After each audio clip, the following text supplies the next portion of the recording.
Tucker comes out. Kyle Tucker. This time they finish the job.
Good evening, good afternoon, good morning, whenever the fuck you're tuning in. This is a special and different Rosinbaggers podcast brought to you by Backyard Sports. I got Ty with me. How you doing, buddy? Doing so well. Wanted to get to this special and different podcast a day ago, but Mother Nature intervened. We had a fireworks show, and I shit you not. The fireworks show was delayed on Tuesday on the 4th of July, one of those citywide ones. You know, the nostalgic ones where you're out on your picnic table and your blankets and your lawn chairs and the whole community comes together. It was one of those, but it got canceled because of severe weather. So they postponed it till July 5th. It actually was a gorgeous night in Nebraska in July, which never happens. And all the stars aligned perfectly a night ago. I'm glad you gave me the flexibility to go see the fireworks show. I'm a pyrotechnic at heart, but a bigger baseball fan and a bigger fan of what we're going to be discussing on this pod, because this is one of my babies, my brainchilds, and I'm excited to share it with the Rosinbaggers world. Yes, sir. Yep, so as you can see in the title, we've got an alternative reality here brought to you by Rosinbaggers. We're going to talk All-Star Game, and this is an interesting exercise, and we might see things that you see on Facebook in passing where you've got some sort of structure, some sort of restriction, right? You've got a bunch of superstars, you got $10 to spend, and you've got to find the best team, right? So Ty put this together for us, and it's a little bit of a twist on the All-Star Game. So you Braves fans out there, you're not going to have the entire infield, okay? Because you should. Right. Let's be fair. Because Ty's restriction for us is that we pick 1 through 9, catcher through pitcher. We pick a DH, and we pick a relief pitcher. However, his restriction for us is that we can only pick one player for each team. Now, if you do the math, we add up to 11. So there are some teams that get left out. This is junior high dodgeball, right? We're picking the best team here. Ty, you put it perfectly in the previous take, which was my fault. So I apologize. We're coming to you about 10 minutes late. But there are no participation trophies in this alternative reality. Nope.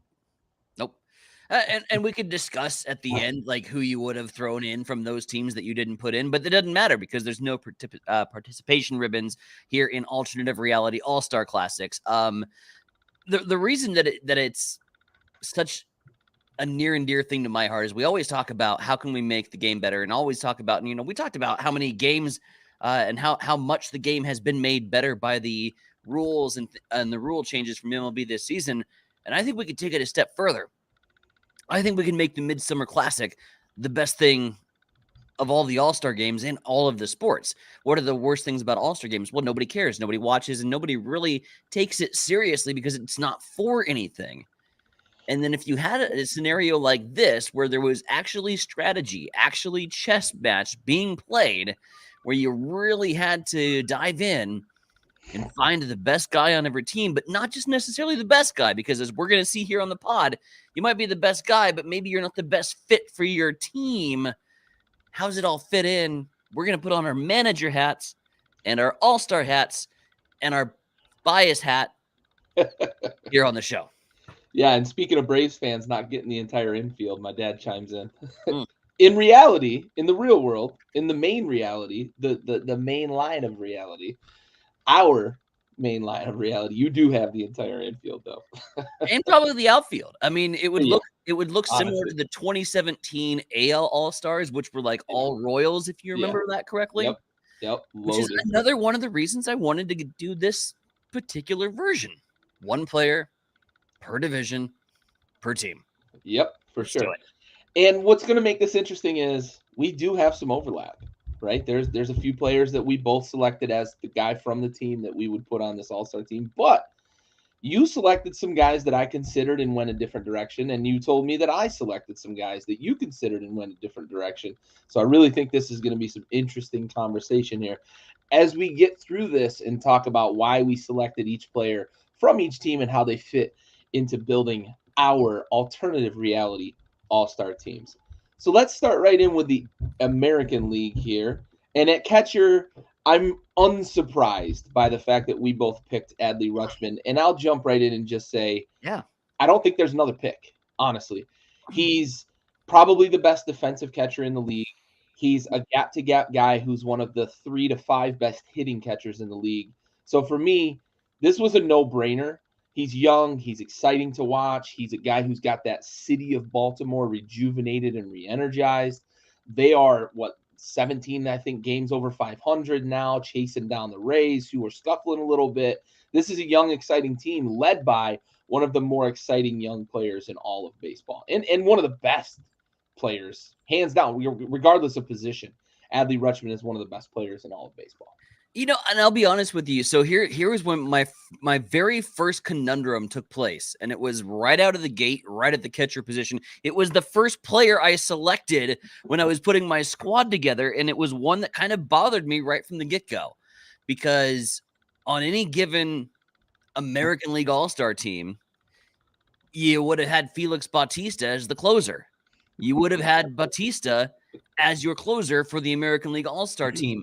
But because there is not a close second to the next best catcher, it's Adley, and it literally is everybody else. Yep. You had to make that selection with Adley Rutschman, but it was my very first conundrum right out of the gate because I really wanted to go Bautista, and I'm like, Adley's great. And then I'm like, oh my God, like the rest of the catchers in the American League are awful, and I can't have them as an all-star. Yep, this is definitely different than the National League, where you've got probably 3, maybe 4 guys that you really could consider to put on your squad here. So Adley takes the cake, bumps Felix Bautista from the All-Star team in this alternative reality. He got snubbed. All right, so at first base, you've got Ryan Noda. Interesting pick. Mm-hmm. I've got Vladimir Guerrero Jr. I'm really curious to hear your thoughts here on why you went Ryan Noda. Went Ryan Noda because I didn't want to go Vlad Guerrero Jr. because I really wanted to give, as you'll see here later on, Bo Bichette his time in Toronto, which if you're talking about an MVP in Toronto right now, it's Bo Bichette. And it isn't Vlad Guerrero Jr. And we're gonna hear and probably see plenty from Vlad.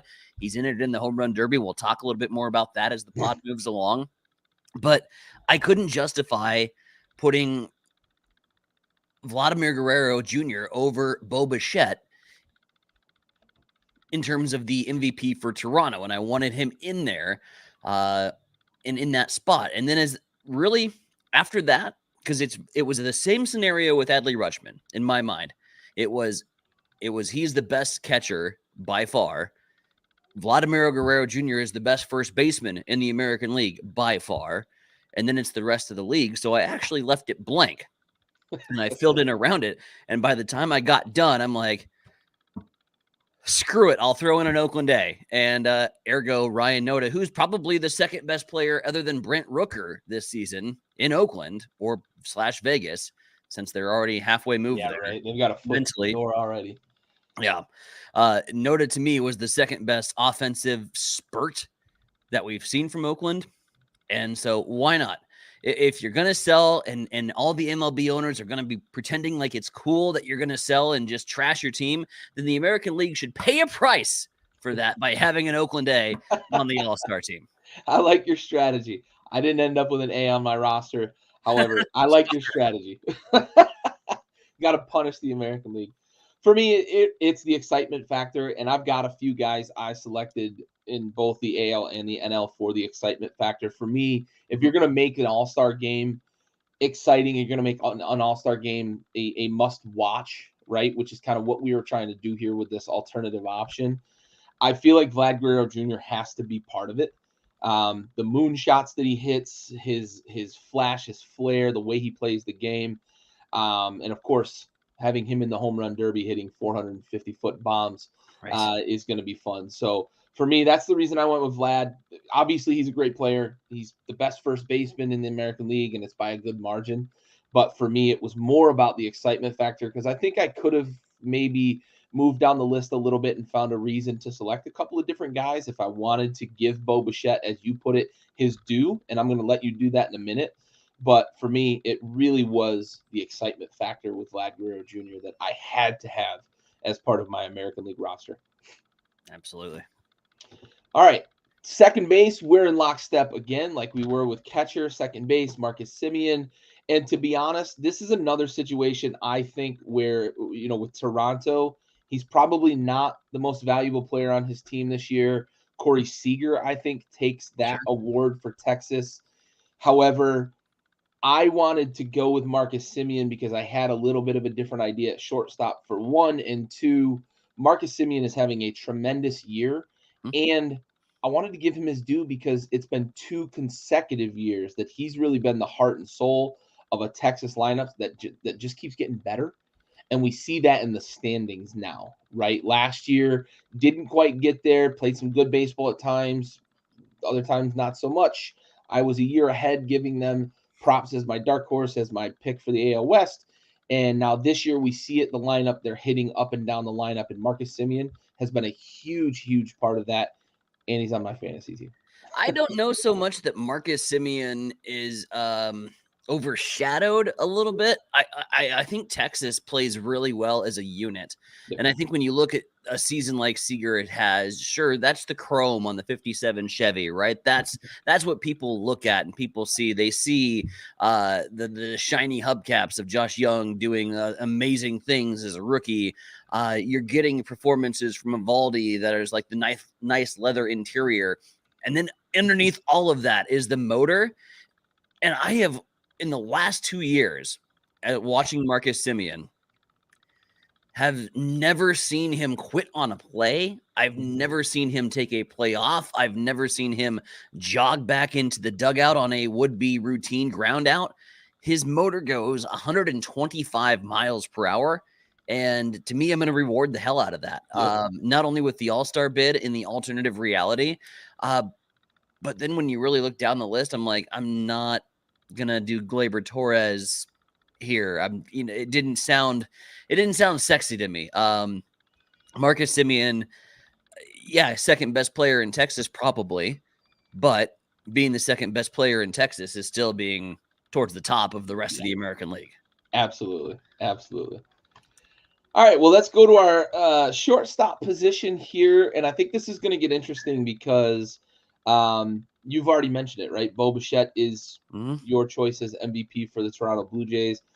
I don't have a lot to disagree with that necessarily, but we disagree on who we selected here. I know I mentioned I selected Vlad for the excitement factor, but I'm curious to hear here with Bo Bichette, is there more to it than him just being your MVP for the Toronto Blue Jays, or was that kind of the crux of the selection here? Well, I mean, it was in a lot of ways because I wanted to reward Bo Bichette, and so when you take, you're making a point of emphasis when you take a guy over Vlad Guerrero Jr. for an American League squad, and it wasn't so much against Wander Franco.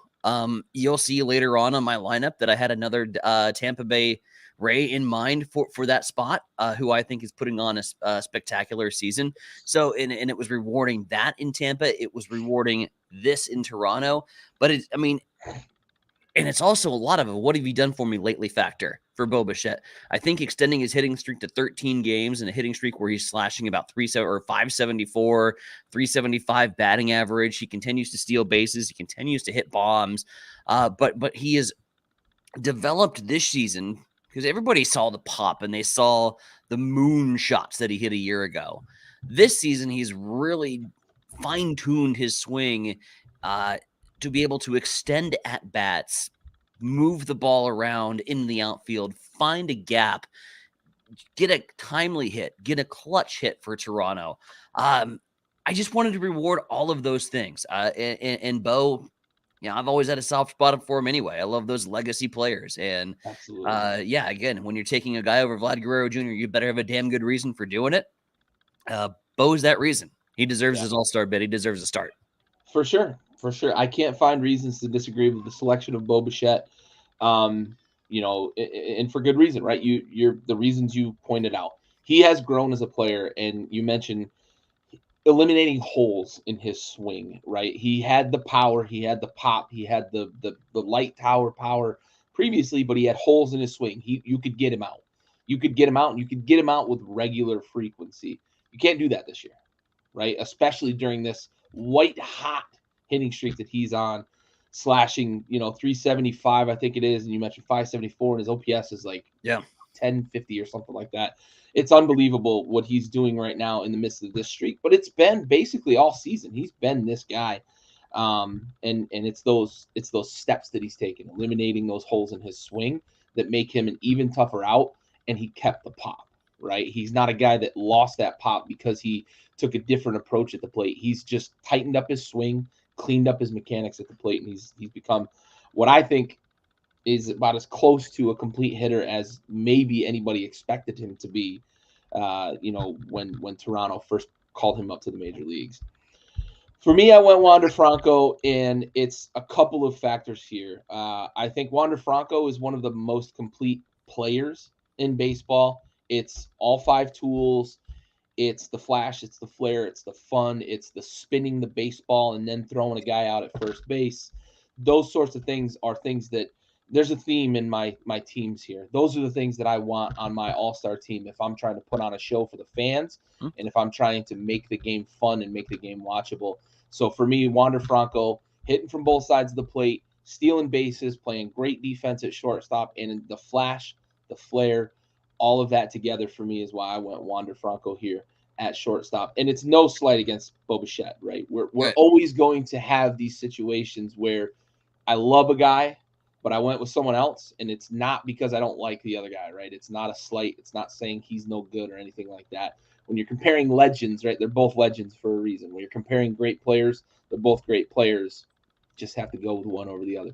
The restrictions that Ty put on me, I just had to. I had to make tough decisions. And I think that was a great play on your part. And again, if I had not gone with if you go knee-jerk reaction, as of right now, our lineups are the exact similar because my knee-jerk reaction was Vlad. My knee-jerk reaction was Wander.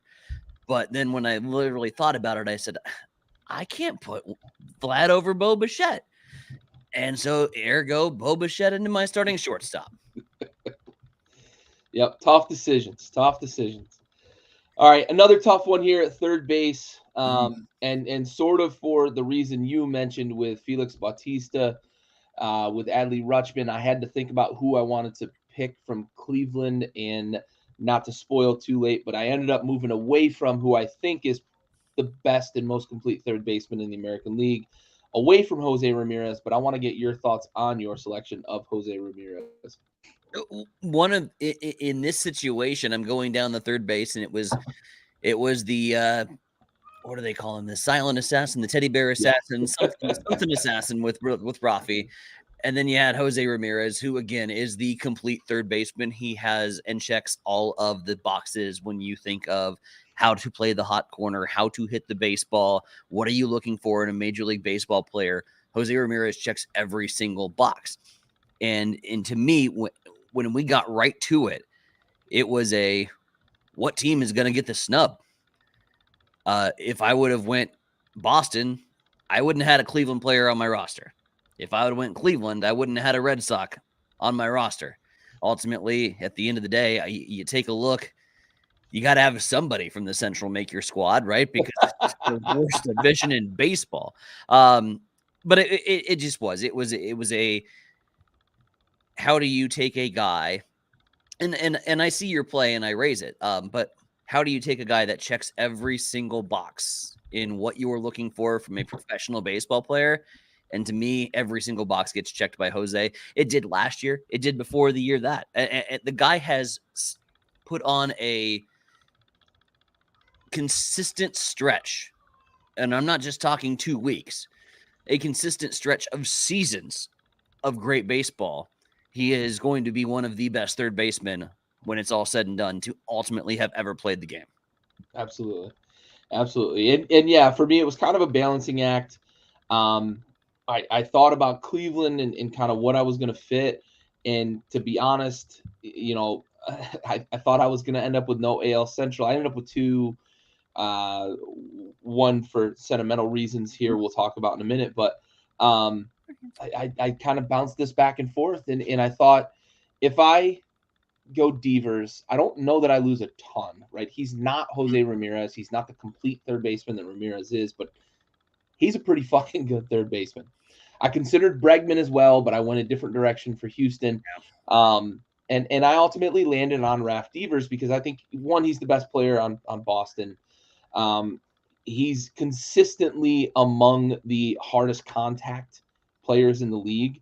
And I look at that and I say, in an all-star game, I can wrap my head around that being fun to watch, right? A guy that has really high exit velocity that we're going to get some potentially, some big swings out of. And I don't lose a lot defensively. I think Ramirez is better defensively, but I don't lose a lot with Raf Devers in terms of defensive prowess here. So that's kind of why I settled on Devers. It was kind of balancing the roster and where I was going to fit somebody, from each of these teams going forward with the American League here. There you go. All right. So let's shift to the outfield here where we've got a lot of I'm on the wrong league, but we've got a lot of variety here. Yeah. We literally have 0 of the same players in the outfield. So we're going to get a lot of conversation about a lot of players in the outfield. So I want to go your way first with Lou Bob. What do you think here? Why'd you go Lou Bob here in the outfield from the Chicago White Sox? I kind of cheated a little bit. Saw that he was signed up for the home run derby and kind of thought, well, okay, there's an easy White Sox to get. The outfield, what I was really impressed with when taking a look at the potential players and how you could have shifted things around in the outfield is it's really deep. Yeah. And you can make a lot of arguments for a lot of these guys, which we're going to do. But, you throw Lou Bob into the home run derby, and that really just kind of threw me over the edge. And then, from the standpoint of Chicago, hadn't been a lot of seasons of bright spots in Chicago. But Lou Bob's been one, and he's improved his game on the defensive side of things. Where I've noticed him most is his jump there, his ability to track down, chase down balls, and make great plays. He's done that, but he's consistently hit the ball well for Chicago in a season where there hasn't been a lot of good things going on over at Kaminsky Park. He's certainly got the power. And then the minute that he was so I was actually working on the lineup, I was working on the roster, and then I got my notification that he was in the home run derby, and I'm like, oh, okay, let's do that. Let's get that 25 home run guy on our roster. Good as choices in. He's got a little pop. He's going to provide some spark for the squad. Yeah. I don't hate it. So my first choice in the outfield, Yordan Alvarez. I picked him as my MVP this year. I also picked him to potentially win the Triple Crown. I don't think either of those are going to come true at this point. He scuffled a bit out of the gates. The Rosinbaggers curse, of course, struck, as it always does. However, he's picked it back up. He's I don't think he's going to quite put the numbers up I expected him to. But for me, he insists on playing the outfield. So that afforded me the luxury of getting Yordan's bat in the lineup without losing a potential big bat at the DH position. So just looking at the opportunity I had with getting Yordan Alvarez into the lineup and leveraging him, I don't think we're talking a whole lot of outfield defense in the All-Star game, except in center field, when Ken Griffey Jr. is out there robbing home runs. And Mike Trout, of course, with his, and Torrey Hunter with his highlights out in the outfield. But if I can put Yordan in the corner and just let him be in left field and get his bat into the lineup, that was it for me. One of the more dangerous, one of the more potent hitters in all of baseball. wanted to get him into the lineup, and for Houston, it just made sense that Sure. getting him into my lineup into the outfield. Now, in the alternative reality, you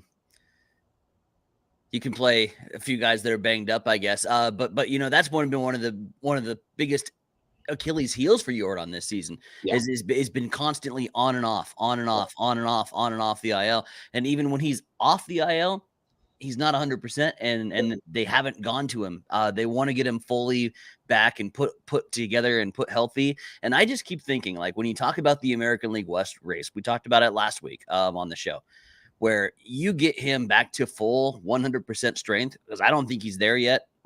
And I mean, it might be mid-July by the time he's ready to roll. But you get him back to full strength, and that Houston team could really start to click. Oh, yeah. And they could mow down Texas and Anaheim and end up running away with it. We'll forget that this was a 3-horse race at one point in July. If Jordan gets back to 100% and goes back to the double oregano, Mr. Roboto that he can be, and get Houston up over the top. Yep, that was one of the liberties I took with this, as you'll see later as well. Injury-free, all these players, because I've got a guy who's literally on the shelf right now in my AL lineup, so we'll get there as well.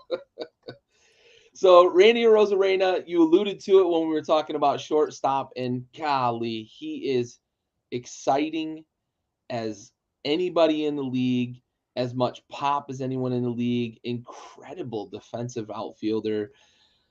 And as a Cardinals fan, I don't want to rub anything in, but he was in your system prior to going to the Rays and leading them to some playoff success in his rookie season. Talk to me about Randy. Love Randy. And once a Cardinal, always a Cardinal. And that's the Cardinal way if you are a part of the best fan base in all of Major League Baseball. We gave him a standing ovation, even though he may have played less than a full 6 months in the St. Louis organization. He still gets standing O's when he comes back to town because he was one of our one of the guys that was near and dear to the hearts, but was one of those guys that was a prospect. And when you're looking to get a big gun, and when you're looking to get a Paul Goldschmidt, when you're looking to get a Nolan Arenado, you throw names out there like that, and you don't bat an eye as an organization. However, let's fast forward with the Randy Arozarena deal that had happened in St. Louis. And you look at the front office now. Now they're gun shy. Yeah. Tyler O'Neill, Dylan Carlson, you guys that go through your farm system that you could probably ship off. A Nolan Gorman, although I don't really want to ship Nolan. I like Nolan a lot. But, you throw in a Matthew Liberatore, you throw in a Palante, a Mason Wynn. You have an organization that, because of the Arozarena deal, and I will say this, they were talking about it today on ESPN 101, which is available now on YouTube, thank God, so I can listen to it back here 9 hours away. Talking about it today, it's one of the big reasons and hurdles that this front office in St. Louis has about trading away their prospects, because they got burned bad when they dealt Randy, and it ended up hitting them with egg on the face. Now, flash forward, Randy was last season, and maybe even the season before that, spotty, I would say, to say the best. When he was hot, he might have been top 10 elite athlete in the game. When he was cold, it was rough. Right about World Baseball Classic time, something got injected into Randy's veins. He found the love of playing for country. He found the roar of the crowd. He found the excitement, and he has not, to this point, stopped feeding off of that energy, stopped feeding off of whatever it was that clicked in his game that brought him so much more swagger, that brought him so much more flash. He has been rejuvenated, whereas most people get drained because of the World Baseball Classic. It rejuvenated his career. And it was, again, we're already talking about an elite outfielder in Major League Baseball that only got better. I love Randy Arozarena. He is probably my favorite outfielder in baseball right now across all the teams. Yeah. And he's capitalized on it. I love that you picked him and gave him some love because I felt bad about not having him in. Wander. I'm just such a big Wander stan, to be Sure. honest, that it would have been hard for me not to pick Wander, even if I hadn't picked Vlad at first base. I may have convinced myself to do so because of how good Bo Bichette is this year. But yeah, I'm glad that you picked Randy because he's one of my favorites to watch. He's really exciting.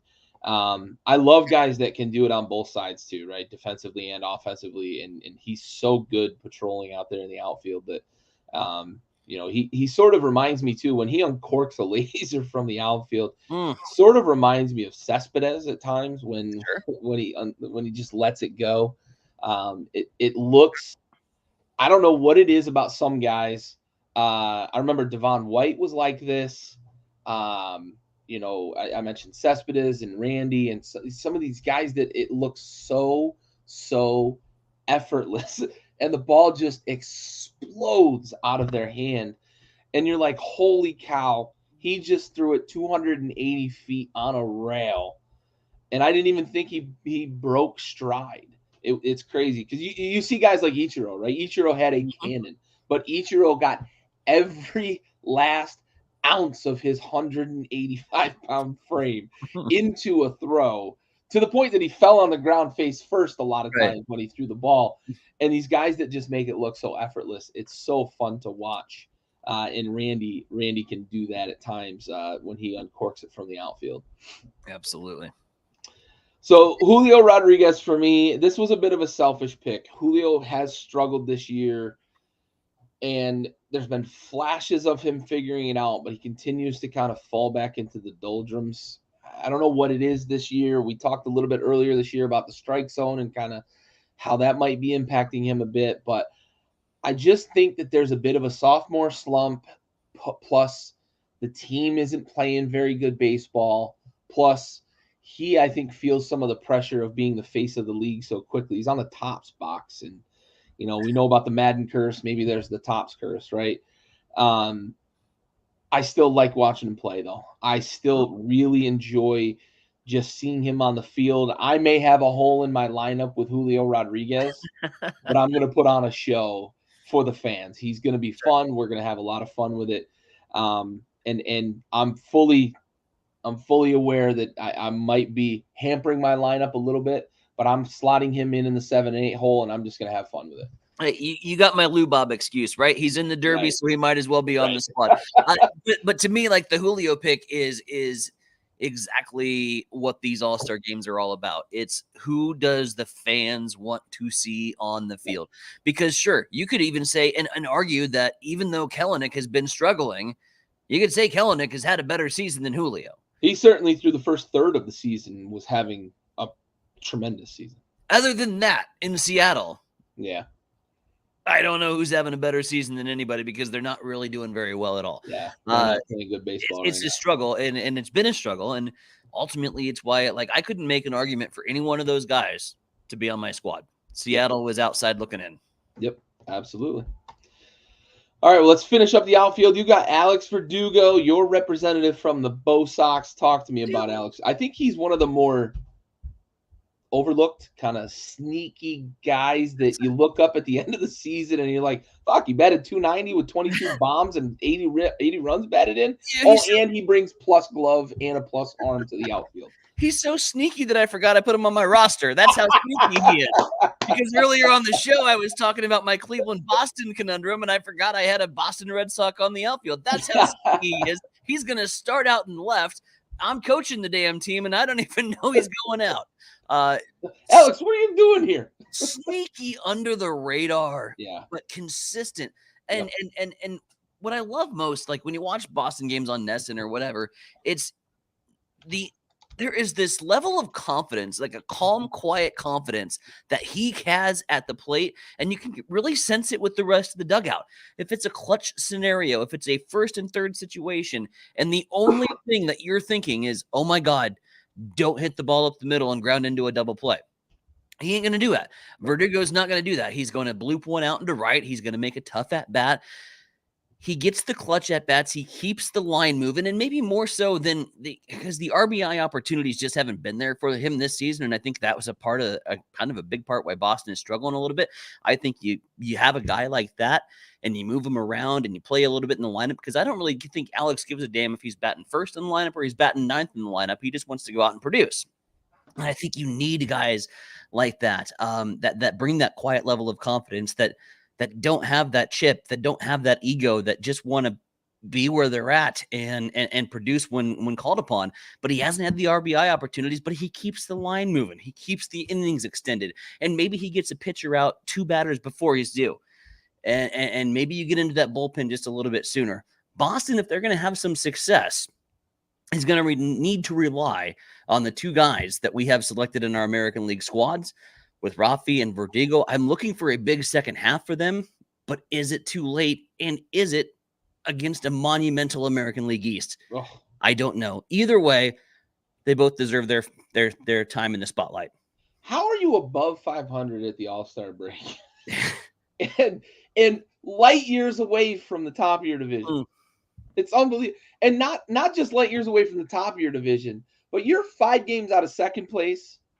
You're 3 games out of third place, or 4 games, and you're 3 games out of fourth place. And if you were in the Central, you would have taken your foot off the gas. Yeah, you'd be, because you would have put distance on the top of the division. Where is everybody?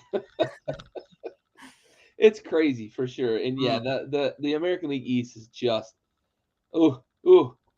But yeah, Verdugo is one of those guys. You know what Red Sox team he would have fit in really well with? Johnny Damon team, the Johnny Damon and Uke and that would have been a good team for him. He's that mentality, that workman, that lunch pail mentality. Yep. All right, so to finish up my side, one of the other ones I took a liberty with here is Aaron Judge. He's hurt right now, but if we're talking about what the All-Star Game's about, and I get to assume health for Aaron Judge, right? I want the guy who's going to hit 450-foot bombs, who's going to be the tallest, best-looking guy in the room, right? He's the guy who looks the part, with when you talk about major league, faces of the league, faces of a franchise. Aaron Judge is that guy. And for the Yankees, he's that guy. And I think we've seen that as the Yankees, they've kept their heads above water, but they're not playing the same level of baseball that they do when Aaron Judge is in that lineup. So for me, fitting him in, slotting him in, batting him 3rd, 4th, 5th in that lineup for the All-Star team, that's where I'm going to put Aaron Judge, and I'm going to have fun watching him hit moon balls against National League pitching. Gary's AL-IL team. Absolutely. I like absolutely. Gamesmanship. All right, so let's talk DH. Your guy I wanted on the mound. I don't really know why. I just really like watching him work on the mound, so I kept from picking him at DH, and it allowed me to make a sentimental pick. But I want to talk to you about Shohei first at DH. I don't think it's a huge, difficult conversation to have to put Shohei in as your DH, because it's unbelievable that a guy who's one of the 10 best pitchers in the league can also be one of the 3 to 5 best hitters in the league. Right. No, he's been fantastic. And that shored up a roster spot for me too, because if I need to flex and I need to move Shohei out to the mound, if my starter starts to struggle a little bit, we can do that. And he's not taking up a spot, and we don't have a hole in the outfield. But more so, I mean, it is so hard to talk about Shohei after watching baseball for 37 years, because I've run out of comparisons to compare and contrast him to. I've run out of great players that he has eclipsed or that he has done better than. A athlete who just turned 29 years old yesterday is probably going to be argued as and should be. There really shouldn't be an argument as the once in a generational athlete that we will never see again. He has become literally every day breaking a record of some sort, whether it's consecutive games or whether it's a consecutive strikeout streak or whether it's a consecutive homer streak. He brings something that baseball fans have never seen before because it's never happened, and he's only going to continue to add on to those records. Again, it is July 6th.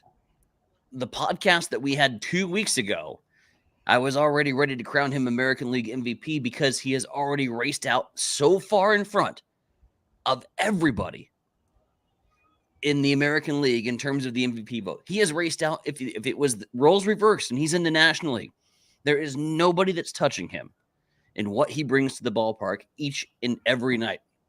And it's so special. It really is. The one thing that I was surprised, because he hasn't been in the majors that long, was, oh shit, he's 29 years old. I didn't realize that until I'm like, but he doesn't appear to be a guy in his upper 20s. He doesn't appear to be a guy approaching 30. Takes care of himself. Yeah, he looks like he's 25 years old and has maybe Albert Pujols' longevity in this league. He could play till he's 40. He takes great care of himself. He's a special talent, a first ballot Hall of Famer. If he retired tomorrow, I would still throw him in the Hall of Fame because of what he has done. Absolutely. He goes on my all-star team. Yeah, and I've heard, the conversations recently have shifted away from, like, everybody's like, oh, stop comparing him to Babe Ruth now, right? Because everybody was comparing him to Babe Ruth. Sure. But now we've got to stop because Babe Ruth stopped pitching after a couple of years. Yeah, he was great. Still, I believe, still has the record for World Series ERA as a pitcher. But he only pitched a couple of years and then moved to right field and was a hitter because they saw the value there and they wanted him there as an everyday guy. Shohei gives you both. And the luxury of the DH, sure, he's been in the AL his career, but now the DH across both leagues. Two quick speculations before we move further on in this roster debate here. If you're an owner, can you justify, because you're getting two players with Shohei, basically, because you're getting, as I mentioned a moment ago, you're getting one of probably the 10 best pitchers in the league, maybe 15 if you want to really nitpick, and one of the probably 3 to 5 best hitters in the league. Can you justify spending $1 billion on this guy in free agency this offseason? If you got pinstripes on your jersey, you can. Apart from that, I don't know what market's got the reach. I don't know what market. But I was talking to a Yankees fan the other day, and we were talking about Shohei, and we were talking about the fact that he called and his agent basically wrote on a napkin saying that's the number, and he's saying that's not good enough. That's not enough. And that was $750 million. $750. We're talking upwards of a 9-figure salary. And you know that somebody's going to pay for it. You know somebody's going to buy. And again, my instant knee-jerk reaction says that's pinstripe money. And pinstripe money puts butts in seats with Shohei Ohtani in Yankee Stadium on the world's stage. That's my knee-jerk reaction. But my God, the amount of gap that the rest of the league and players are going to have to catch up to. But I think they get it, right? Like if you're Randy Arozarena, you're not Shohei Ohtani. Yeah. So you're not making 9 figures. You're going to be happy with your, with your $100 million salary or whatever he's making. But yeah, I think a sense of reality comes in with the rest of the Major League Baseball players. But God, does it make you want to chase your dreams a little bit and maybe make you work a little bit harder. And maybe if you're one of those pitchers, maybe you do go in the box and try to figure out how to hit and maybe play both ways and extend your career and get those kind of opportunities. But 9 figures, probably to the Bronx, right?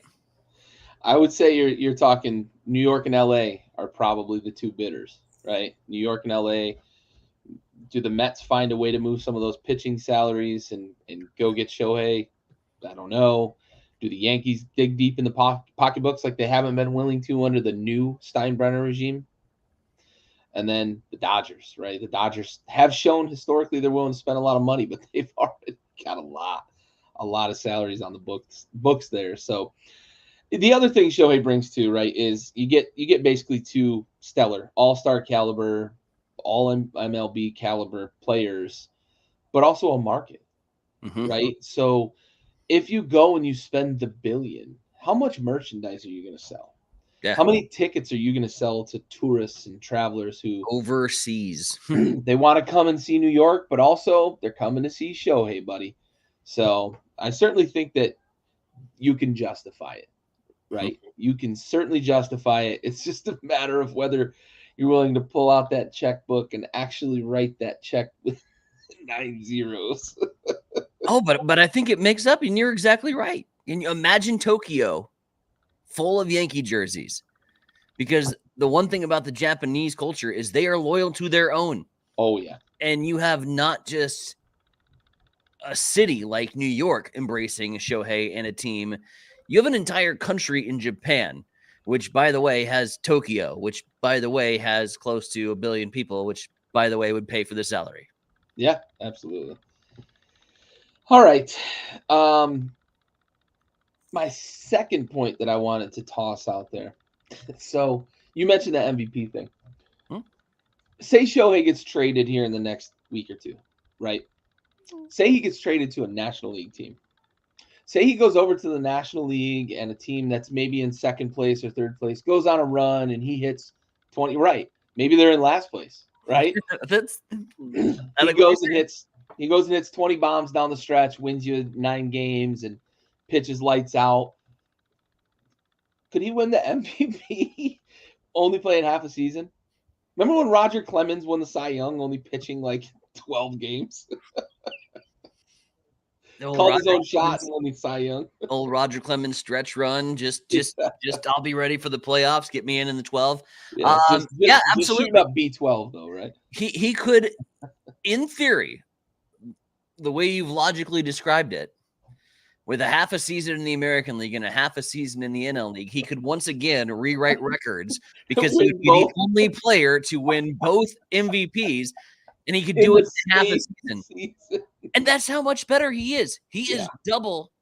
He is more than 2 times better than the next baseball player that would be second in the MVP race, which, again, like I said, I struggle to define and put into words his greatness. Yeah. Because the words don't exist because he hasn't wrote them yet. Yeah, there aren't enough superlatives anymore. We're out of them. Mm-hmm. We're out of them. All right, so at DH, I went Miguel Cabrera, and this was a very sentimental pick. I've got like 2 holes probably in my lineup with Julio and Miguel, but I couldn't allow Miguel Cabrera to play his last season and not be on my roster for the All-Star game. And I say that twofold, right? One, his contributions and his value to the game, right? He's been a consummate professional. He's stuck with Detroit through the tough times, and he's chasing 3,000 hits, and they keep asking him about it. And all he can say is, well, look at the scoreboard. We lost, right? I don't care about the hits. I don't care about the home runs. I don't care about any of that. I'm looking at the scoreboard. But also, Miguel Cabrera was my favorite player in baseball when he was in Florida, right? Now Miami, but Florida when he played there. Was my favorite player there. And I continued to love him through and through, even in Detroit, a team I never really had much affinity for. But it's Miguel Cabrera. Mm-hmm. And I could not fathom allowing him to play the 2023 baseball season as his last and not be on my All-Star squad. I like it. All right, let's talk starting pitchers because I've got Shohei, and I mentioned it a moment ago. He's probably one of the 10 best pitchers in all of baseball. For me, the Angels, putting him on the rubber, I just really enjoy watching him work. He brings a lot of velocity, a lot of movement, a good variety of pitches, and he's so composed on the mound. It's the other night he throws a fastball and it gets a little up and in on a guy who's diving over the plate, and the guy at the plate is in effort. I wish I could remember who it was that he was pitching to. Oh, Manny Machado. And Manny Machado's leaned out over the fucking plate. Shohei buzzes the tower up and in because he just kind of lost the fastball. He's trying to jam him in on the hands, and it got a little high. Didn't get anywhere near his head, but Manny's, of course, overreacting. And Shohei's just kind of looking at him like, okay, have your fun. Get back in the box. Let's, there's no need for all this. Okay, all right. Can we just play the game? And then he comes out when he bats. he salutes, essentially. He greets the umpire every time he comes to the plate.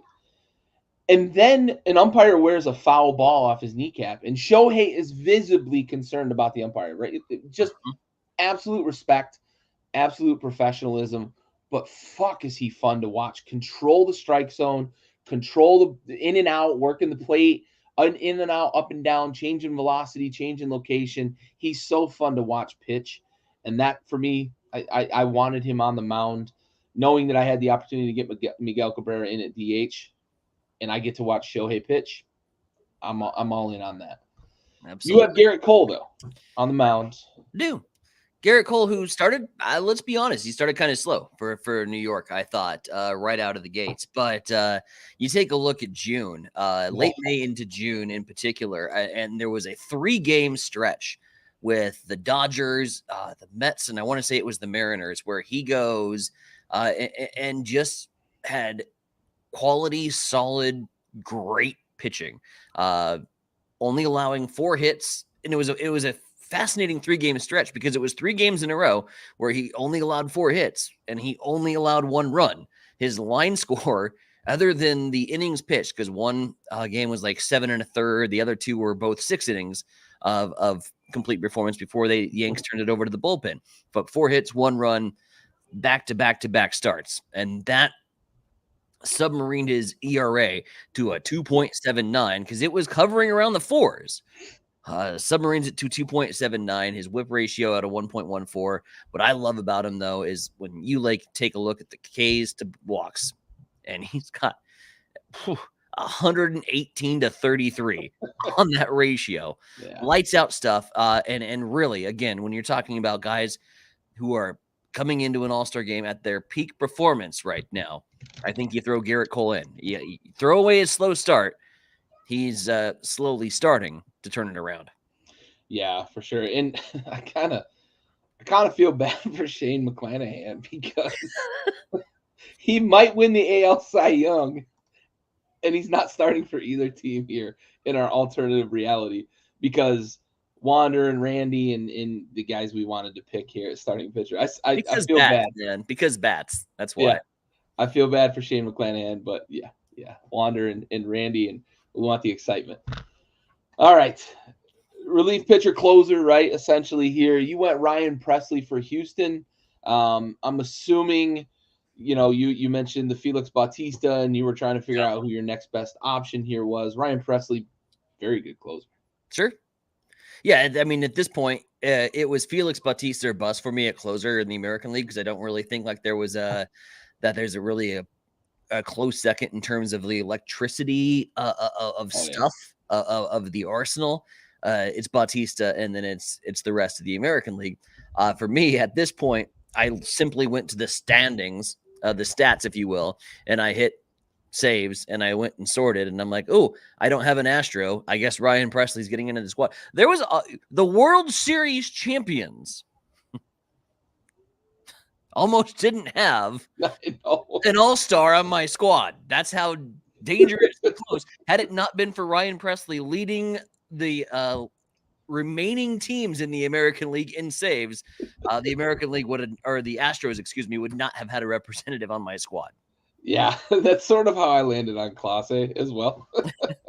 I went to MLB.com and I pulled up pitching stats and I clicked on saves to sort from highest to lowest, and Clase was there. I had already picked an Astro, so best save number of the remaining closers, and it's not fair, right? But nope. To be frank, it's Felix Bautista and everybody else, right? When it comes to, you mentioned it, the electricity, right?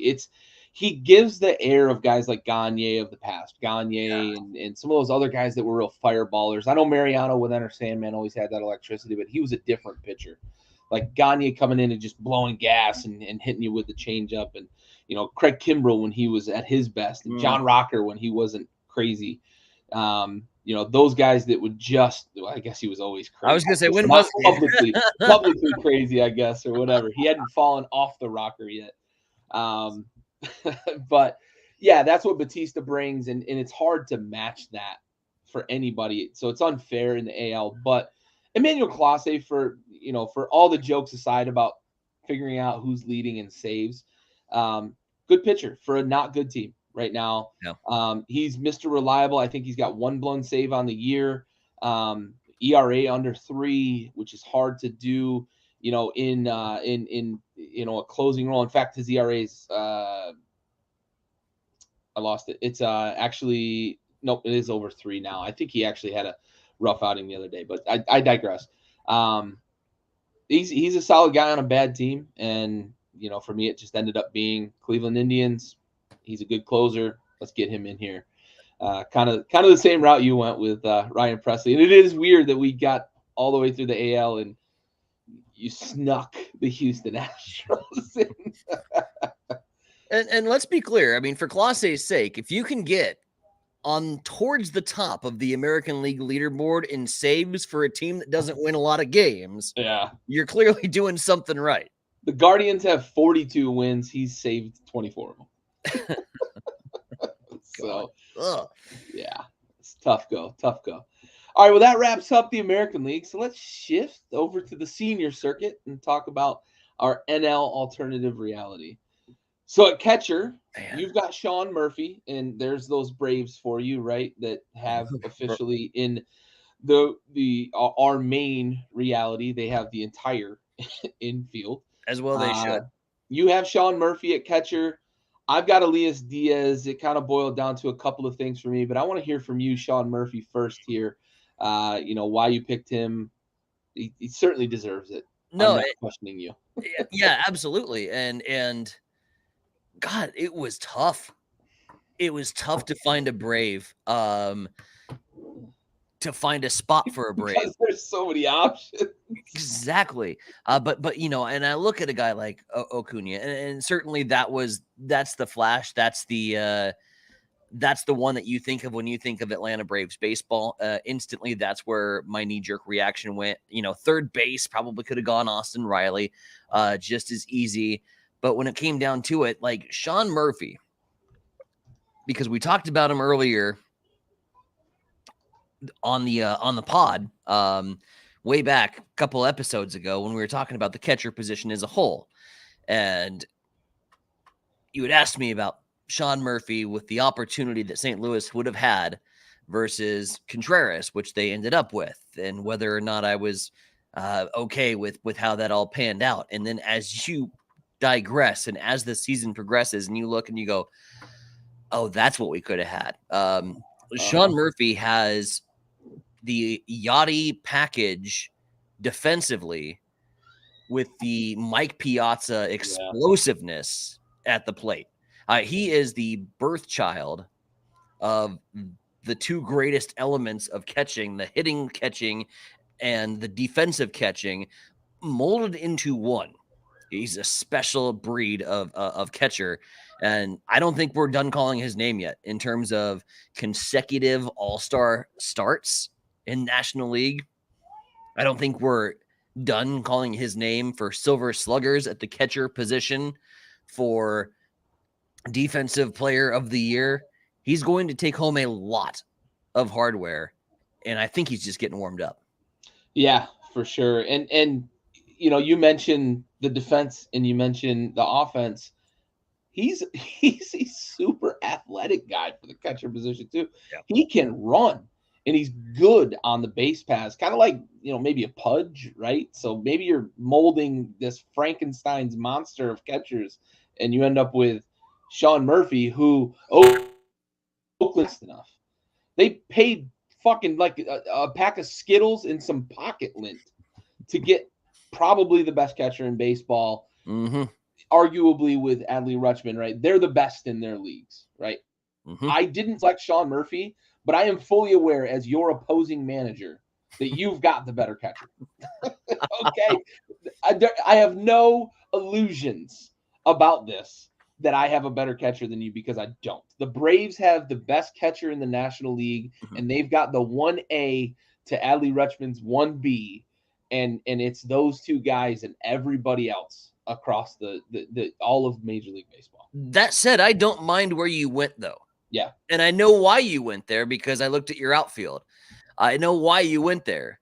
And I don't mind your pick at all because he's having a fabulous season.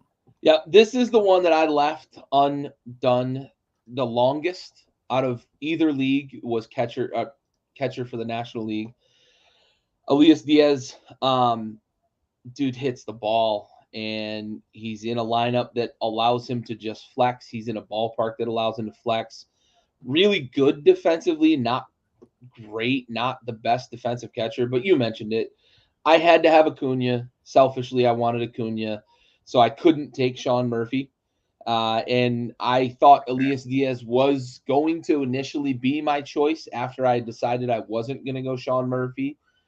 But I left it blank to kind of leave some options because Colorado's got a couple of okay options outside of, Elias Diaz here. But I ended up coming back to it, and Elias Diaz, I think he's like second in the National League in home runs as a catcher.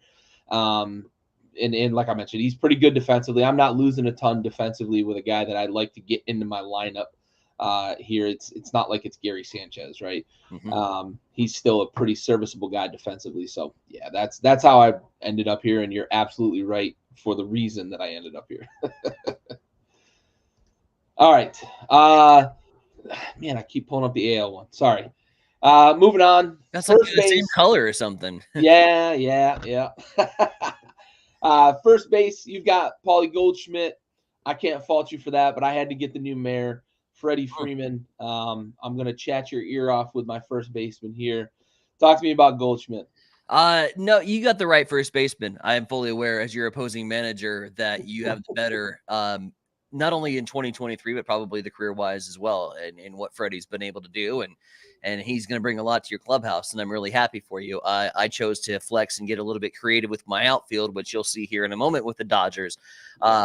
It came down to a first base, third base scenario for me for my St. Louis Cardinal. And the two best players on the diamond right now in St. Louis are Nolan Arenado and Paul Goldschmidt. And Nolan might actually be having a slightly better season than Paul Goldschmidt, but Paul Goldschmidt is the very model major of consistency in St. Louis, where you look at Nolan this season, and it's been kind of a roller coaster. When he's riding high on the roller coaster, you don't want anybody else in that batter's box.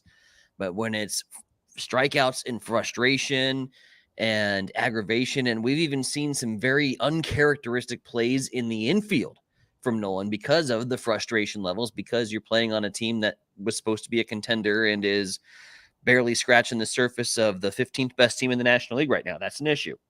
And you can clearly see it mentally getting to Nolan a little bit more. He wears it on his sleeve, I think, a little bit more than most, whereas Paul Goldschmidt just comes in and he looks super composed, super relaxed, like I'm just going to do my at-bats, which I've done 10,000 of them throughout the course of my entire career. And oh ho hum, we'll just put it in the gap. Like that's what Paul Goldschmidt does. He's a model of consistency. It's why I wanted him on my squad. But make no doubt about it, my first knee-jerk reaction for first baseman was Freddie Freeman. But there's some other stats and there's some other numbers and reasons why I went with my other Dodger. Yeah, for sure. Can't wait to hear about those. It was, I got to the outfield and I was like, man, I wish I could have two Dodgers because, but then I could have just, I want a bunch of Braves as well, right? Mm-hmm. But yeah, Freddie Freeman, I can't say enough about the guy. He's consummate professional. He's the new mayor. He's the one that takes care of everybody at first base. The embrace of Wilmer Flores, almost, 26 or 30 games into the season when he got his first hit of the season and broke down because his dad had passed the day before, and Freddie takes him under his arm and pats him on the head, and it's going to be okay, man. It's going to be okay because Freddie's got you, right? And that's all of that in addition to the fact that he's a 300 hitter, in addition to the fact that he's going to hit 25 bombs and it's going to be a ho-hum season for him. And on top of that, he's probably the best defensive first baseman in all of baseball. Matt Olson might have an argument in that, right? So it's of course the Braves connection, right? So can't go wrong with Freddie. No, Freddie was the pick. Yeah. And clearly That guy was the pick. Yeah. Yeah. And when you bat 400, right? When you're chasing Teddy ball game, what else can be said to this point of the season other than congratulations, you are my starting second baseman in our alternative reality. Luis Arias just continues to rake. He's gap to gap. He's not a guy who's going to be super flashy with the stick. He's not a guy who's going to hit 400-foot, 500-foot massive bombs, but he's going to kill you with the spray chart. And you posted it in the group chat. I'm trying to show it. But yeah, it's filtering it out, but I should have grabbed it and thrown the overlay, but it's literally line to line and everywhere in between, and he's just an unbelievable hitter. Probably, I don't want to put him in this air yet, but he might be the most consistent guy with the stick since the legendary Tony Gwynn. Honestly, with the way you can't get him out, you can't strike him out. He's got no holes in his hot zones. He's just consistent across the board. He's not Tony Gwynn. I'm not trying to tell you that, but the way he handles the stick the last 2 seasons especially, he is a guy I look at and say, that reminds me of what I used to love about guys like Tony Gwynn. Right now, Arise is my mid-season MVP in the National League, even though he's playing for a team that isn't in the top of the standings. What he has been able to do has been mind-blowing. We're, again, halfway through the regular season, over half, and you have a 400 hitter, and we're on 400 watch, and he brings that excitement. And then if you can bring this team back to full health, if you can get Jazz Chisholm to play at 100% for a consistent stretch, if Sandy would get back to 100% at a consistent stretch, this team can turn it around. They could be in a buyer situation because of teams like St. Louis that could be in a seller situation. If Miami wants to go after one of the 2 outfielder prospects that you have in a Tyler O'Neill or a Dylan Carlson, and I could see them doing it really easy, and maybe give us a few pitching prospects because Cardinals need starting pitching. And well, shit, we gave you Sandy, so you might as well give us some farm system as a mutual return investment. Miami could make a charge for a wild card if things shake out in their favor. But Luis Rise is, if there was one position that in 1 through 11 for both the American and National League that you would have said fill in your first choice, it would have started at second base in the National League. It was a lock for me with a Rise. Absolutely. All right, shortstop in the National League, and we both took some liberties here. So while he started his career as a shortstop, he is technically eligible at the outfield position. However, I like your creativity, bud. Talk to me about Fernando. Well, you remember the All-Star moment? Was it maybe 98 when the American League decided to also take some liberties with a certain number 8 in Cal Ripken Jr. This was ergo where the strategy came into play. I'm like, he's got some experience at shortstop. I need a Padre in this lineup, and I'm going to need Fernando Tatis because of the aforementioned flash factor that you like to bring onto your squads. And so, but the outfield was pretty full by this point. And I'm looking at my outfield and I can't justify one or the other over, I can justify one or the other over Tatis. So it was like, okay, how do we not have Tatis on the squad? We're going to have to figure, shortstop, because the next best shortstop might be the rookie who we're going to have play the futures game in ours. He's still in the under 21 All-Star Alternative Reality Classic. And that's only because O'Neill Cruz has been on the shelf all year. Had O'Neill Cruz not been on the shelf, we would have had a serious debate at shortstop. Yeah. And the amount of debates that we're going to have at National League shortstop moving forward with De La Cruz and O'Neill Cruz, I mean, we get to cruise every single year to figure out who's going to be a shortstop for National League All-Stars. I took the liberties. We're flexing a little bit. We're changing some things around. We're going to get sneaky with the lineup. Give me far like it. Tatis. I like the creativity. I like it. So I was able to fit Fernando into my outfield because of some of the other decisions that I made. However, I took some liberties here at shortstop because Ellie De La Cruz is not eligible for the All-Star game. He was not on a roster at the time he needed to be eligible for voting for the All-Star game, etc. You mentioned the Futures game. I'm not playing him in the Futures game. I'm breaking the rules. He's my starting shortstop in our alternative reality because right now in this moment, he is without question the most exciting baseball player on planet Earth. Mhm. He gets a bat inspection from the Nationals the other day and responds by hitting a 460-foot thermo nuke, turns to the Nationals dugout, pats his bat, and says, "Fuck you." I love this kid's energy. He's the fastest player in the league. He hits the ball as far as anybody, plays the position as good as anybody. And oh, by the way, he has a fucking Scud missile attached to his right shoulder. When you see him throw the ball across the diamond, we talked about O'Neal Cruz being the StatCast wizard, the StatCast era wizard. This dude is right on par with O'Neal Cruz. He's just not quite the imposing figure that O'Neal Cruz is. But Ellie De La Cruz, man, the most exciting player in baseball. Flair, flash, and he delivers on the field. We're making an exception for the young buck. On the flare, you heard Davey's comments, I'm sure. Was Maybe it he can go fly a fucking kite. was it I have a question because you've been in this scenario, Yeah. no doubt, as a player and as a manager, where sometimes you have to say what your team needs to hear, or sometimes you're dead serious about it. And I'm trying to determine whether or not he was actually serious about it and is a fun hater and a guy that tells kids to get off his lawn, or whether he was literally just backing up his poor wounded soldiers that is the Washington Nationals right now. He's a little bit of both, honestly. He shouldn't be managing a major league club, honestly. He shouldn't have been managing a major league club before he won a World Series on the back of the most talented roster that year and one of the most talented rosters that's probably been assembled in the last 15 years, 20 years. He just doesn't get it.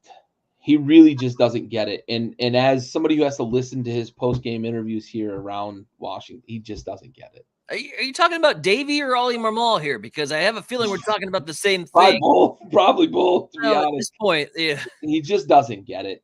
And that's what it boils down to with Davey Martinez. And that's why the Nats are going to be muddled in whatever mediocrity for the long haul, because this is the guy that they want to. He doesn't get it. And I think he's 100% serious because that's who he is and how he approaches the game. Yeah, it's not fun. It's not fun. Anyway, onward and upward. Third base, speaking of the Nats, I actually thought this guy was going to be on the move a couple of weeks ago. So they healthy scratched him from the lineup. And I still believe that they were fielding phone calls. They probably just didn't get what they were looking for, maybe for him. But he's had a good year. I have to admit, he's had a good year. He's been one of the few bright spots for the Nats. Josiah Gray's been a bright spot. Mackenzie Gore at times has been a bright spot. Joey Meneses continues to be a good, a good solid hitter in that lineup for them. But this guy, Jeimer Candelario, really kind of an unheralded guy when they brought him in. And he's kind of proven to be an asset, possibly at the deadline, especially. Talk to me, man. You put him in the All-Star game. Yeah, definitely. I mean, and at this point, it's really a matter of the fact that you go Paul Goldschmidt at first, so Nolan's out. You're going in a different direction. You already went with Murphy at catcher, so Riley's out. I've decided to flex Tatis into the shortstop, so Machado's out. And at that point, you're kind of looking down the list, and you're like, okay, well, who's put up the next best wave of numbers?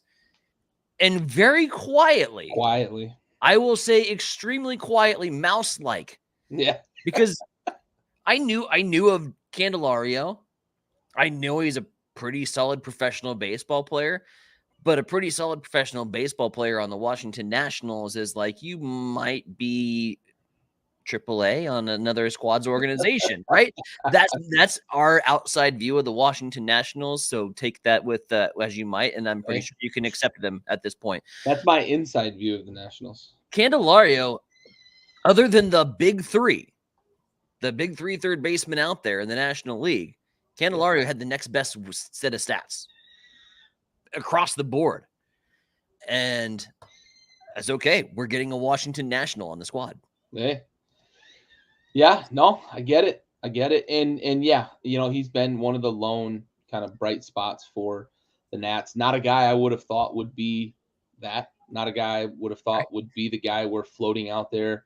As trade bait potentially at the deadline, because I just didn't think he was going to be that guy. But yeah, I don't know if this is more. Yeah, I was just going to say the same thing. Are the Nationals catching the Mets, or are the Mets falling back to the Nationals?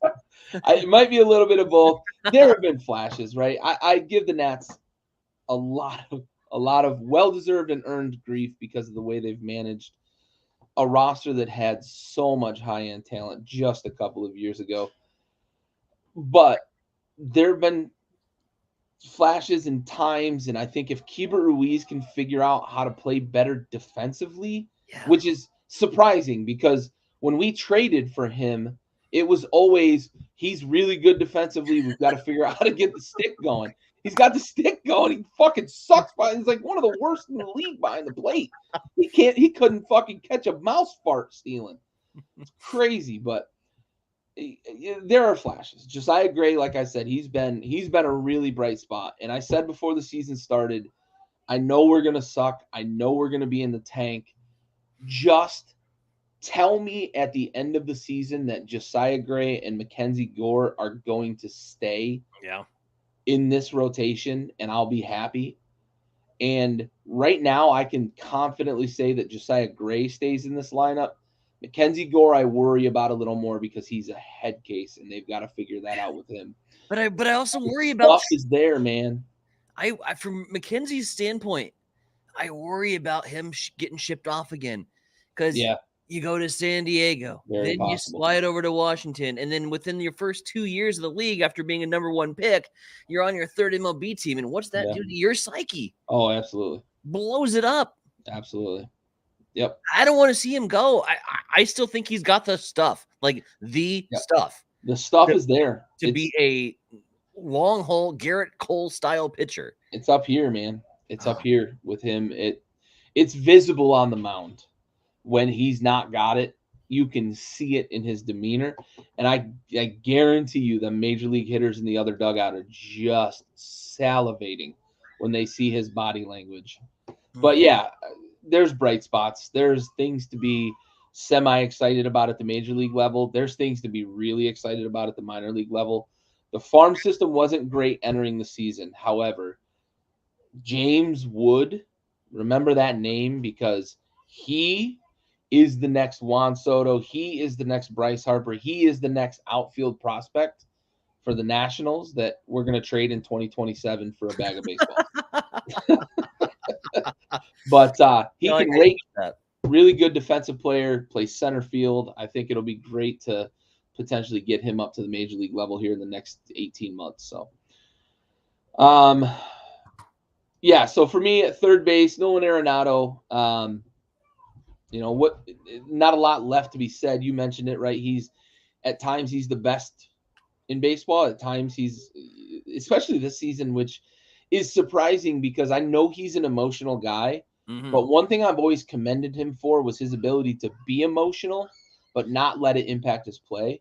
Oh. It seems that the struggles for the Cardinals have cascaded a bit, and maybe that's impacting him to a certain level. But for me, it's still the glove. It's still the clutch hitting. It's still a guy I can count on in big moments. So for me, the big three, and then and we kind of went down the list here. I couldn't put a Nat on my all-star roster, so I went Dylan Arenado. But I like your pick of Jeimer Candelario. I was really surprised when you made the pick of him because he really is kind of way off the radar, way off the beaten path. But I commend you for making that pick because that's one of the Yeah, it's one of the beauties of the all-star alternative reality is you have to sometimes you kind of get forced into a situation where you have to go find a player that's had a above expectation season. And certainly when I saw his stat line compared to the rest of the third baseman in the National League, that's above expectations because my expectations for any player that's wearing a Nationals uniform are pretty low. Yeah, absolutely.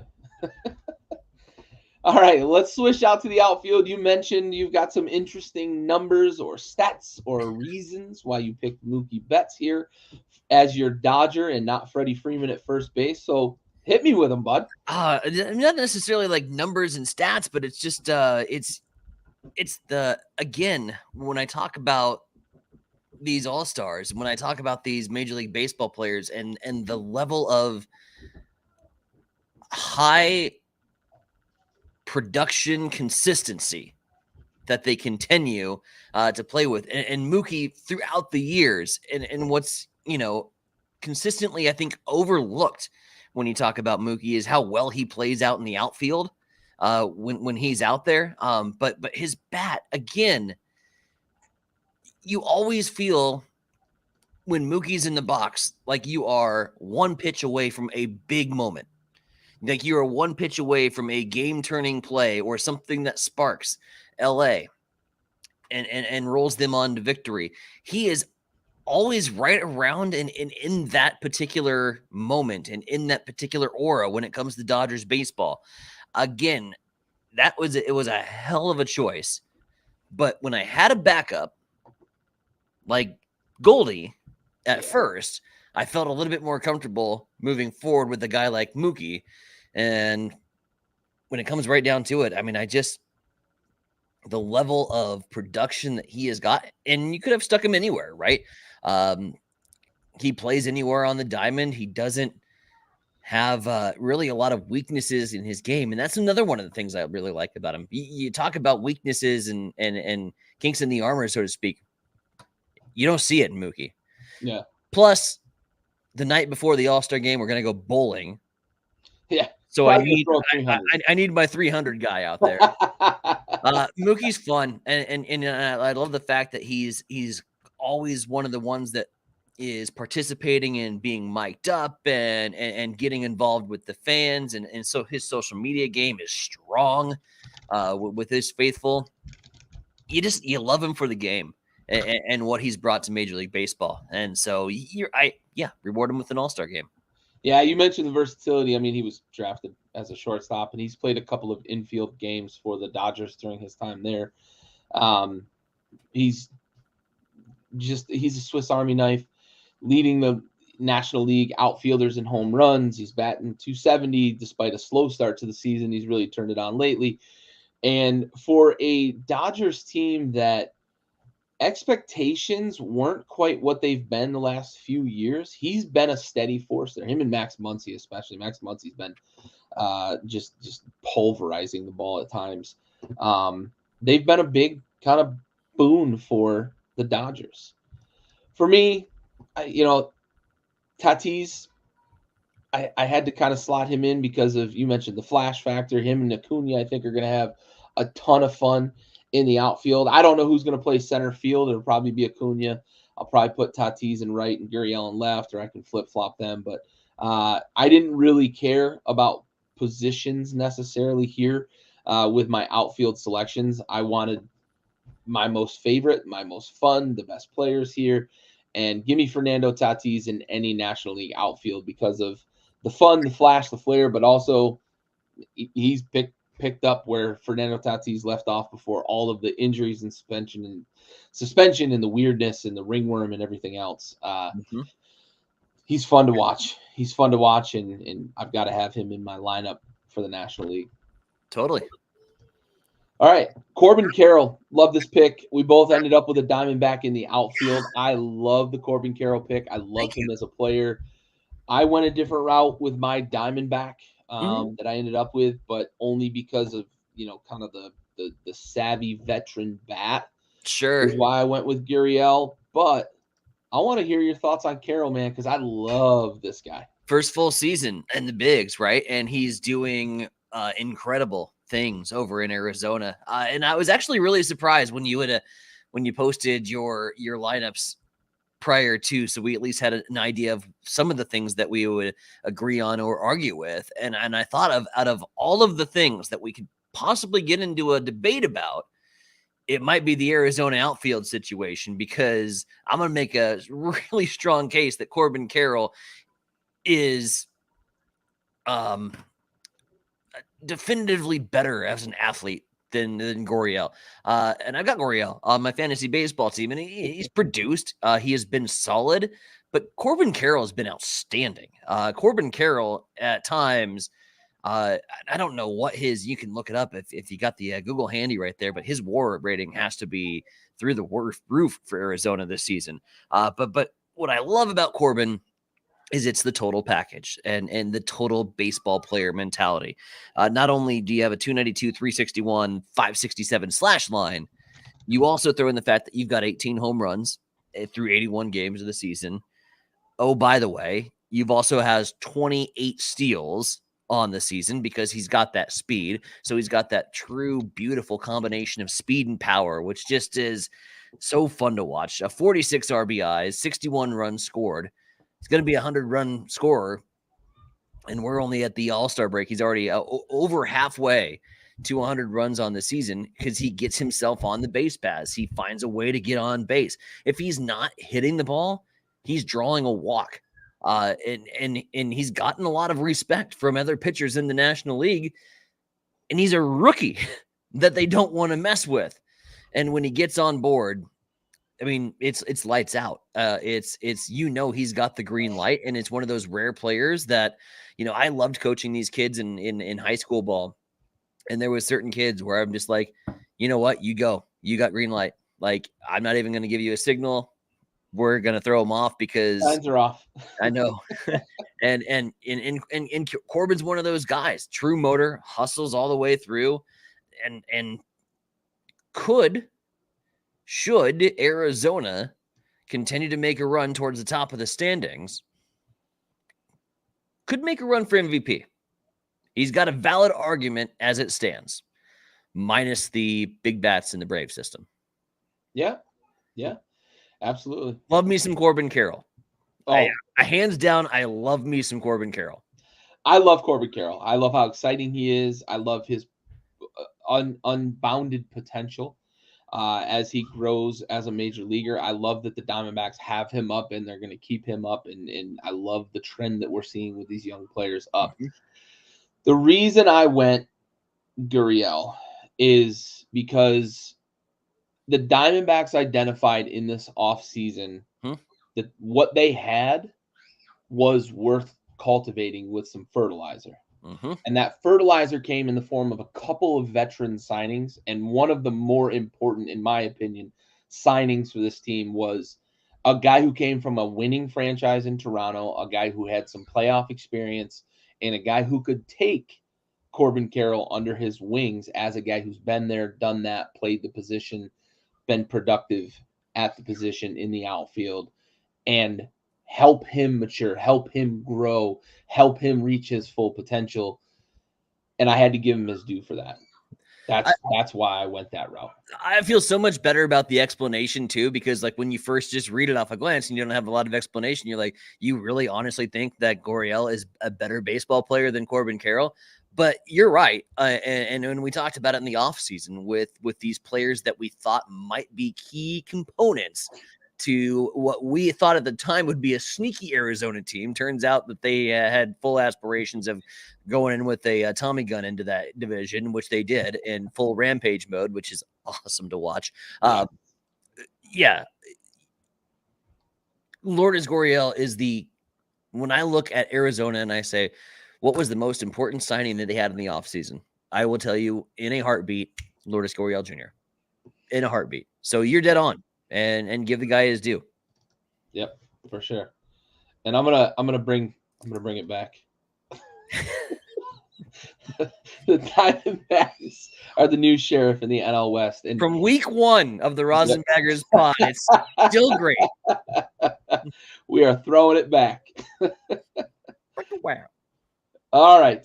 Let's continue on here with the outfield. Christian Yelich I'm curious to hear your thoughts here on Yelich. And maybe it's hey, I wanted to get a Brewer in here, but I'm You know, curious. Christian Yelich. no, it wasn't so much that I wanted to get a Brewer, because anytime I can shun the NL Central from an All-Star team, I would.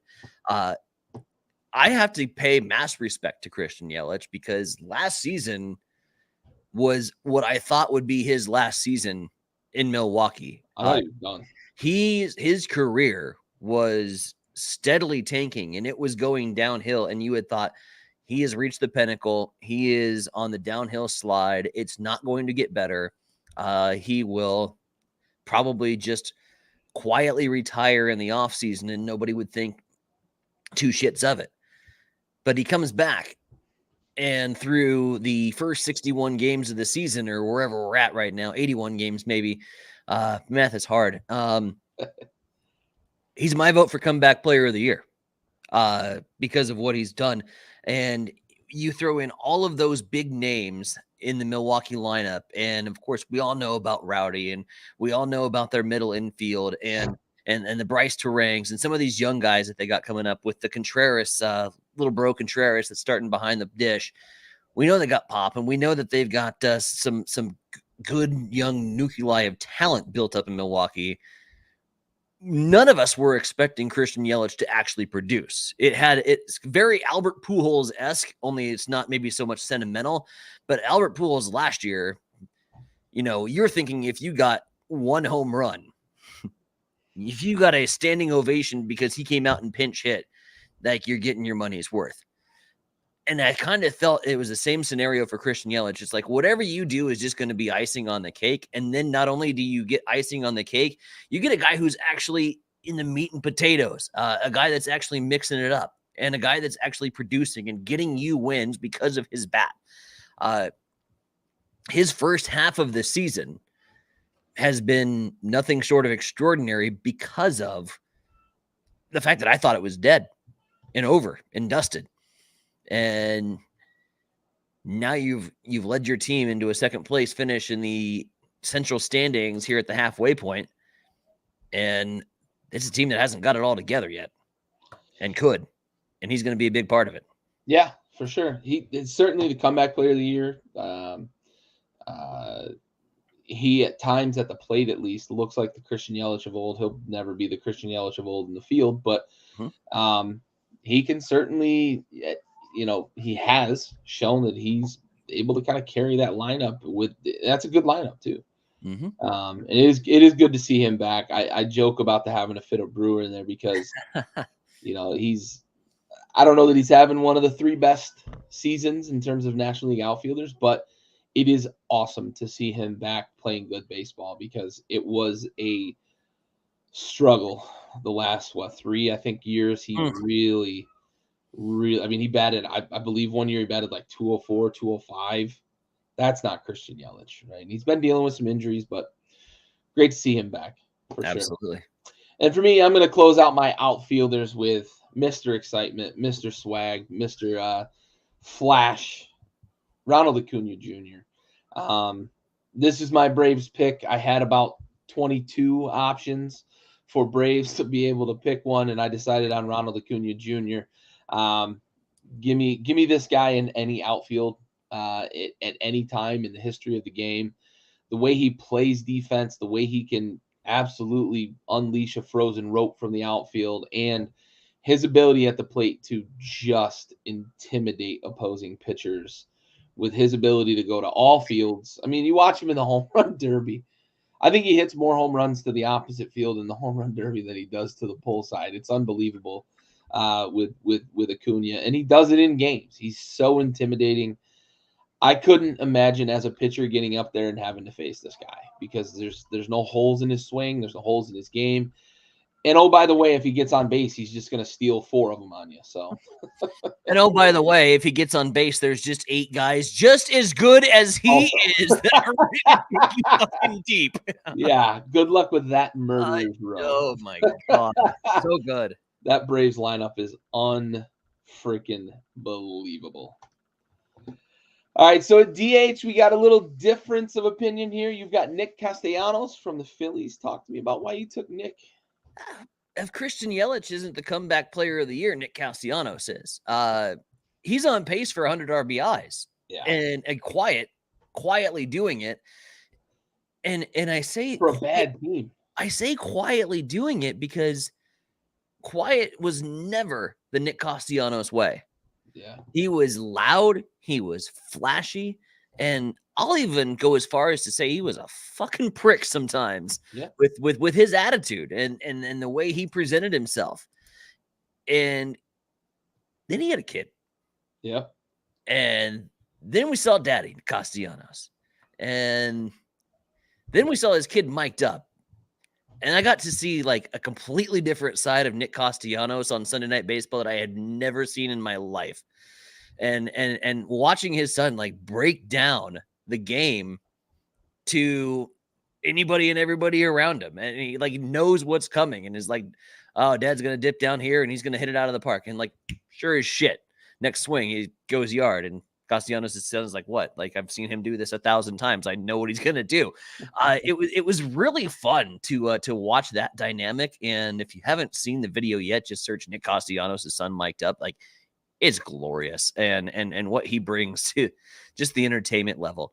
But you look at his demeanor, and I think he's just kind of relaxed a little bit this year. I think he took a lot of the pressure away from himself when the Phillies went on that postseason run. Started to look like the Phillies were having fun playing baseball, right? And then it started to look like Nick Castellanos kind of enjoyed having fun playing baseball and took that fun into this season, and he's having a lot of fun. 54 RBIs. He's got 50 runs on the year, on pace for triple digits in both of those categories. Slash line in the last 14 games is hovering around 350. So you got a guy that's well deserved of the spot. And that when I look at a bad team like the Phillies, I don't want to say bad, but subpar, certainly below expectations. He's the best of the bunch. Yeah. Slides in the roster. Yeah. Don't look now though, NL East fans, because Phillies they've played some bad teams recently, but they've gotten hot. They've won like 12 of their last like 15 or something like that. Mm-hmm. And they're above 500 now. They were not a good team for a large stretch of the first half of the season. So I'm still miles behind the Braves. yeah. Yeah. They're not going to run them down anytime soon. So by August. The way the Rosinbaggers curses. Yeah, basically. I've got Christopher Morel, and this sort of boiled down to I needed a cubby, or I needed a team. What's that? Did you need a cubby? I said that, and I realized instantly that I had a Cardinals fan on the broadcast with me. I needed a player from a team I hadn't selected yet. I'll be nice about it. But honestly, though, Christopher Morel's had a really good season. And quietly, maybe the Cubbies have been better than expectations. They're not chasing necessarily, I don't think, at this point, first place. The Reds have kind of seized that, and the Brewers are right there kind of nipping on their heels. But for the Cubbies, I don't know that anybody expected them to win, 70, 75 games.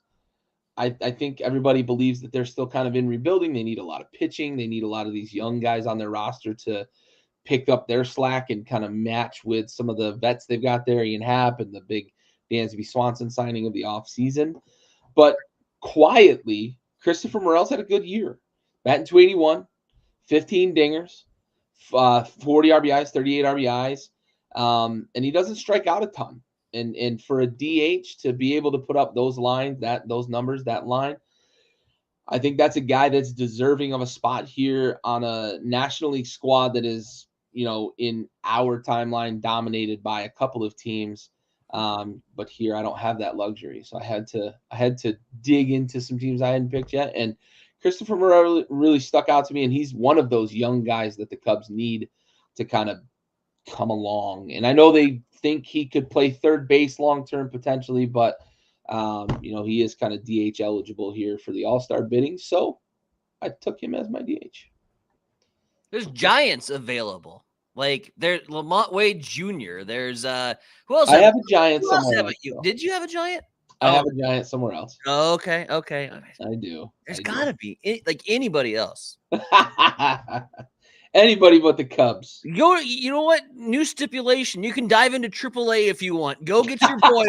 Get your boy, James Wood. Yes. Go put him out in the outfield. I will allow you to do a sub for the sanctity of the show. Oh, man. All right. So starting pitcher, we're in lockstep. Mitch Keller, Sure. Pittsburgh Pirate here. I think this kind of boiled down to two things, maybe best of the rest. But also he's had a pretty good year, right? Talk to me about Mitch. Good. I mean, solid. Guy that takes the rock and gives you 6. Guy that doesn't allow 4 or more than a game. When you're a struggling offense like Pittsburgh without your big bat of O'Neal Cruz and runs are hard to come by, you get a little bit more confidence that you're going to be able to go 9 innings and get a win when you got a guy like Mitch Keller throwing the baseball. He's just been solid. And like you said, yeah, well, all told, when it boils down right to it, there's a lot of the best in the rest scenarios. There was a lot of pitchers that would have probably been front runner on my list that are on the shelf and have been for 60 days, but at the end of the day, like, I feel when I take a look at that roster, I'm like, Mitch Keller, really? And then I'm like, I kind of looked at the matchups. I'm like, that wouldn't be the worst thing in the world to have him start for the National League All-Stars, but he's been solid. Again, what the stipulations are what they are. Yeah, we could have thrown, obviously, Spencer Strider would have come to mind with Atlanta. Obviously, a few more names would have popped up with LA. But at the end of the day, like, I'm totally okay with a solid, consummate professional, which is what Keller has been so far this year for the Pirates. Yep, 100%. I agree. I'm in complete lockstep. A guy I know that I can throw out there, and I'm most likely going to get a quality start out of him. With the lineup I've got, I'm pretty confident that I'm going to be able to score more than 3. So if he can go 6 and give me 3 or less, I'll take that quality start to the bank, and we'll worry about the bullpen later. Right. All right, so let's finish this up here on the NL side with our relief pitcher or closing pitcher selections. Alexis Diaz, Cincinnati Reds. Talk to me, bud. We did the same thing that I did in my American League. By the end, I'm looking for literally any available player and who's got the most saves out of that. But then, Diaz has been probably the best closer in the National League when you really think about it.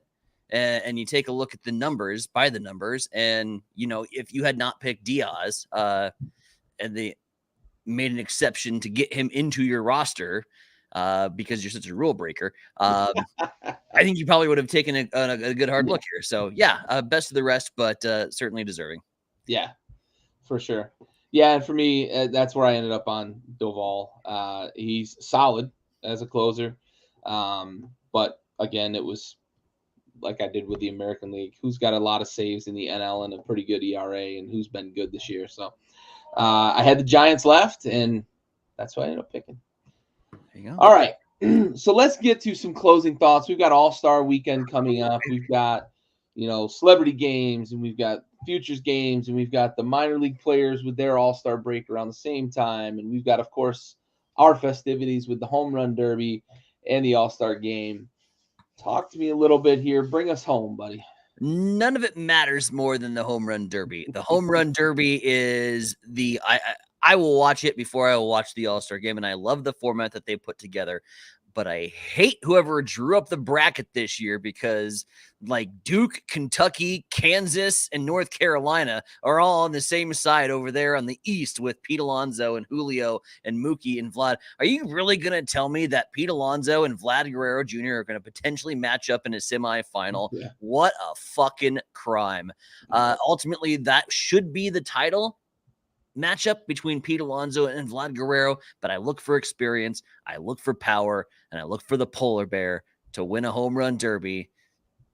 Oh, why is Vlad and Alonso on the same side? Yeah, that should be the final. But I love it, though. I love the young guys. I love some of the sneaky plays in there. Obviously, I love my boy Randy. But Pete Alonso, for the money, FTW.